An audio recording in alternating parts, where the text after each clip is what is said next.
Haiti. And I want to start by appreciating our new subscribers. There are so many, our returning subscribers. We really appreciate you. We really pray for you that may the Lord bless you, may the Lord enlarge you, may the Lord protect you, may the Lord shield you together with your family. We don't take it for granted, guys. We really appreciate.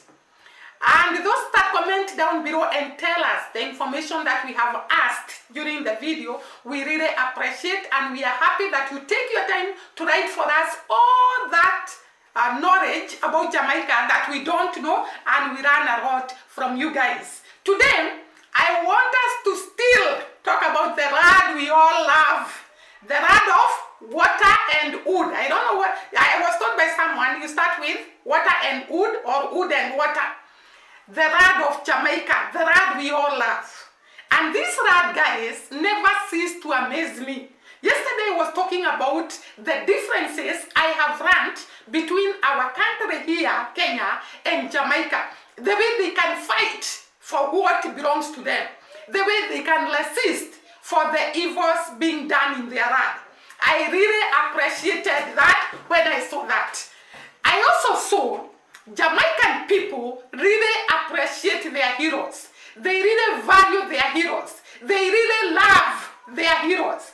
And they have put them in statue form in the parks, museums, to remember them and to commemorate them, so that they will never forget about these people who sacrificed their lives, some of them, who sacrificed their time, who sacrificed their energy and their families to liberate them from slavery, to liberate them from colonial masters, and they became free because of the efforts and the strength of these people.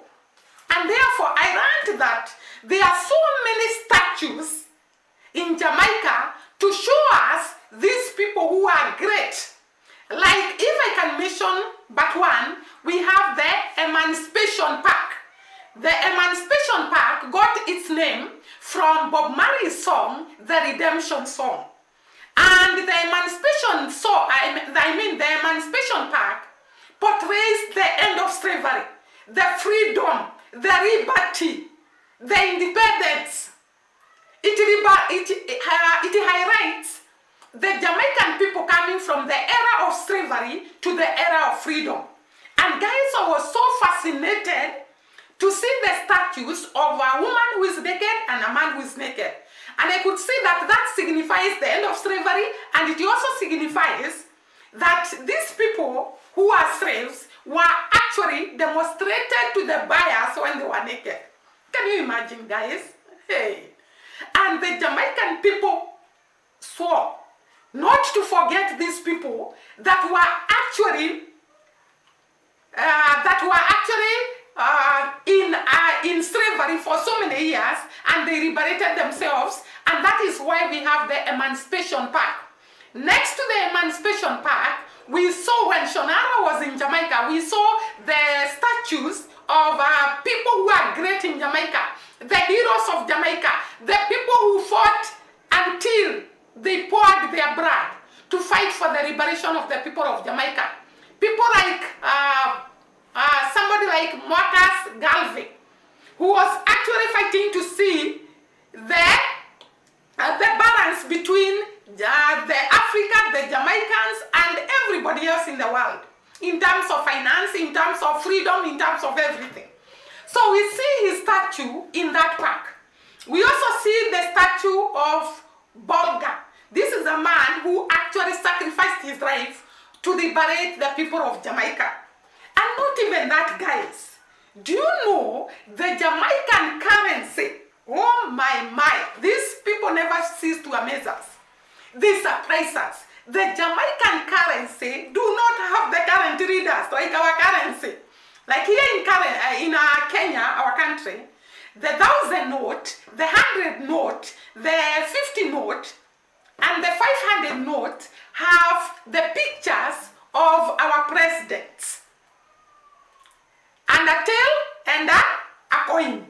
But in Jamaica, guys, oh my, the coins, the $50 coin has the picture of this man we call Samuel Sharp. Can you imagine?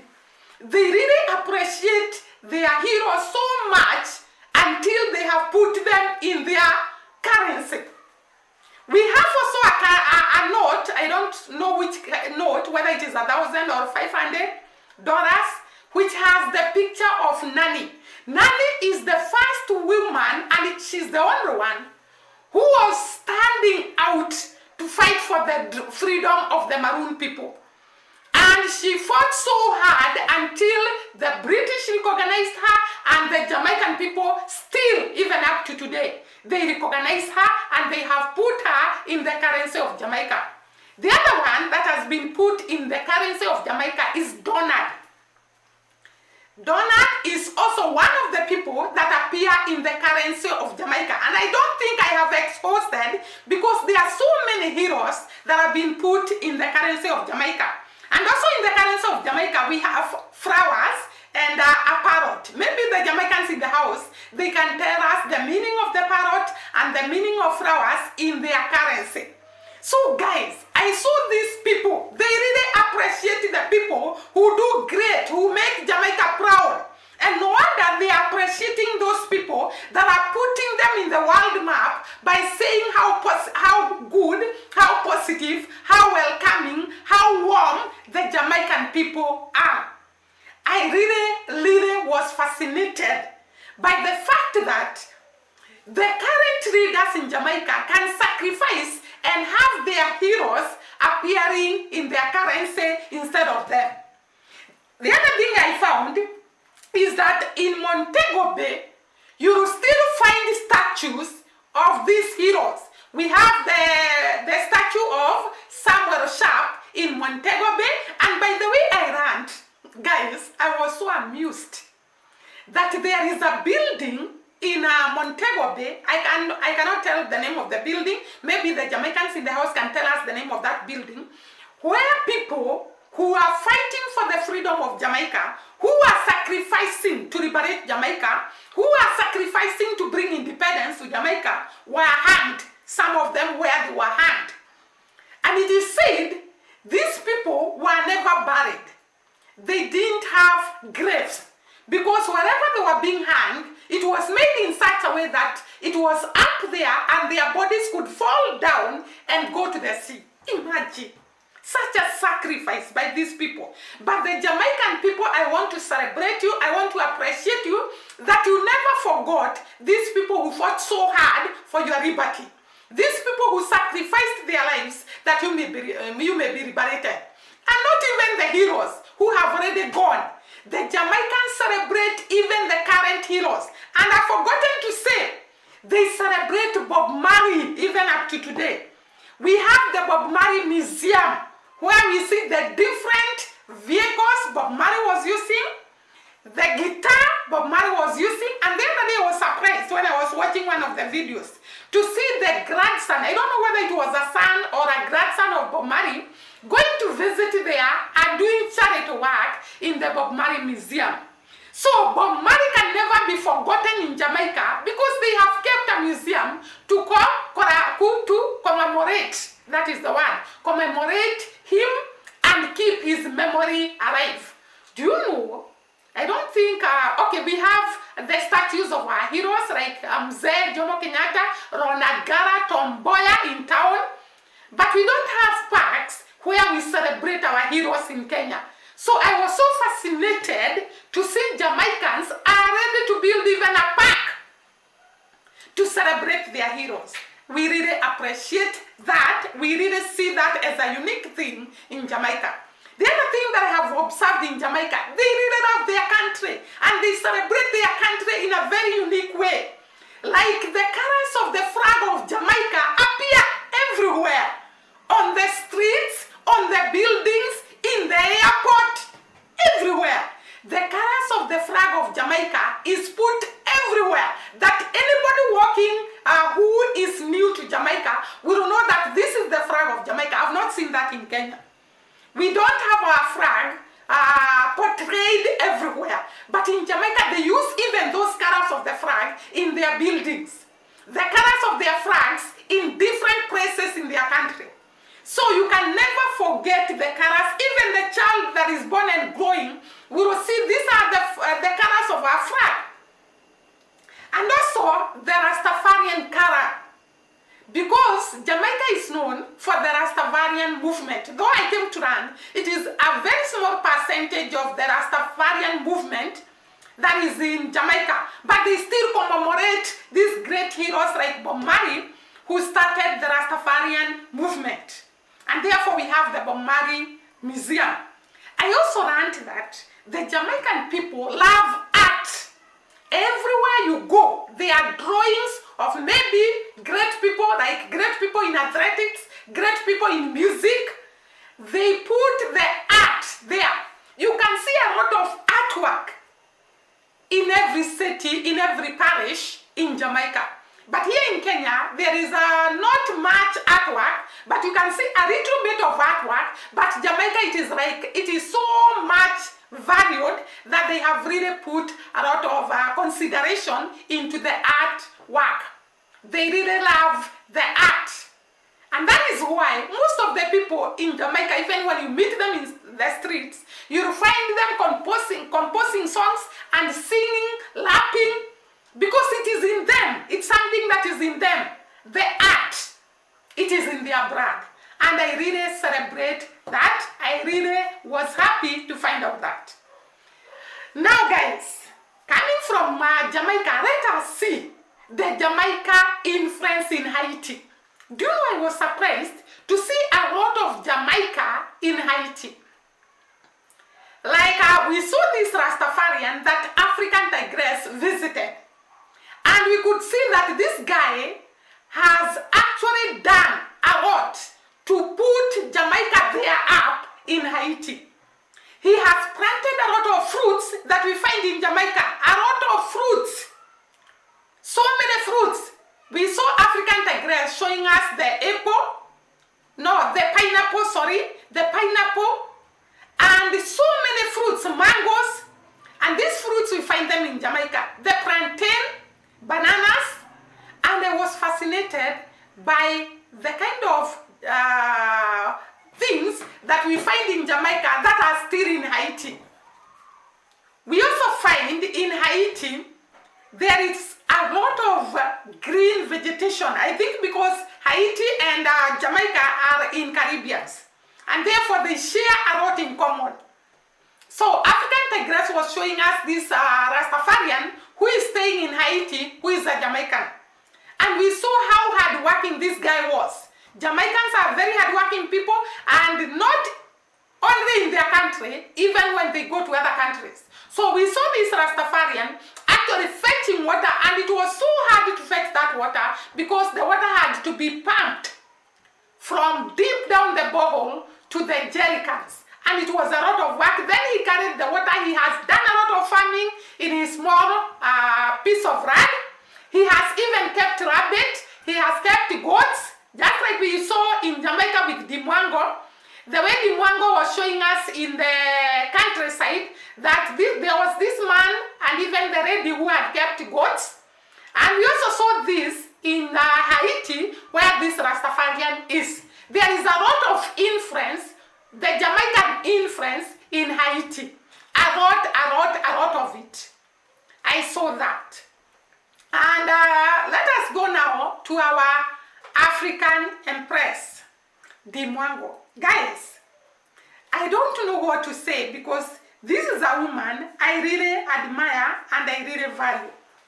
Because she's a woman amongst very many women. And actually she says she's a Rio. And I think that is why she's so courageous. She's so humble. She's so hardworking. And the other day, she was talking about haters in her life. And I really felt this, she was talking about the country Kenya, and the way she sometimes regrets being a Kenyan because of the kind of hatred shown to her by some, let me say some Kenyan people, because not all. And I was wondering, these haters, Dee Mwango, you should not be worried about them.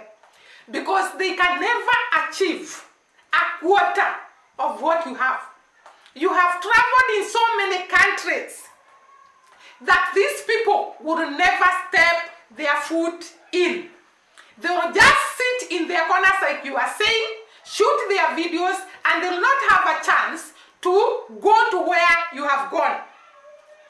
And by the way, the other thing, not even going, they cannot get the favor that God has given you.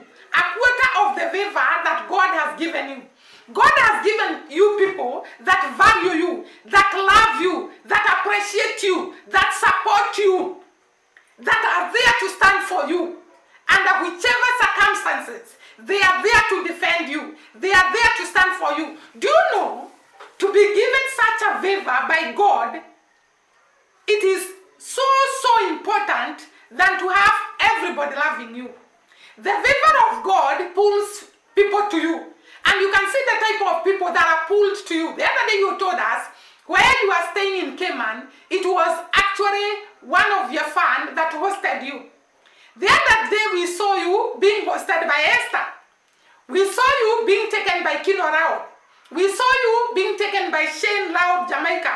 We saw you being taken by Holy Fire 777 around Cayman Island. Who gets such kind of favor? And not even that, people donate money to actually sponsor you in your tour around the world. The kind of favor that God has given you, these people will never find. And therefore, you should not get worried about them. You should concentrate in your vision, your mission, your work to show us the world. Don't concentrate, like you said, the frogs cannot prevent cows from taking water. So you have to take your water despite the noises the frogs are making. You cross your ears, you cross your eyes, and you concentrate in your vision and your mission, and you go ahead. The haters are actually looking for content. Most of them, they want to talk about you because they can see something special, something great, a seed in you. We usually say in Kikuyu that you cannot be thrown stones if you have no fruits. The boys throw stones to that tree that has got fruits. If a tree has no fruits, no one will throw stones to it because it is not producing anything. And therefore, people want to talk about that somebody who has a seed in him, who has a seed in her. So you have the seed of greatness, the seed of potential, the seed of reaching out to many nations, the seed of showing us different countries in the world, the seed of being loved by different people all over the world. And this is what the devil has seen, and the devil does not come himself from wherever he is to attack you. He uses people. And that is why you see so many people rising against you, because your star is rising. When you are there in Nyabohanse, having problems, having struggles, no one cared about you. But now that your star is shining, there will be so many attacks. And the more the attacks, the higher the glory. Because we are told from every level of success, from every level of victory, you get battles. But God helps you to overcome. God helps you to go through them. The paramount thing Dee Mwango to do is to recognize God. To just reference God and do your work. And the rest, God will do for you. Because He's the one who fights our battles. So you leave the battles to God, and you concentrate on showing us the world, teaching us about the world, like you taught us about Jamaica, like you have taught us about Cayman Island, like you have taught us about different places in the world that we have rant about. If it was not for you, we wouldn't have known Jamaica. We wouldn't have come across these great people. We wouldn't have known this great land. We would be still in the dark. And therefore, concentrate in your vision, concentrate in your mission, steer ahead without looking back. We really appreciate you, and we really pray for your protection so that you may move from one country to the other, and you show us how the world is. So, guys, today I will stop at that, and I pray that may the Lord bless you and see you during the next video. Bye bye.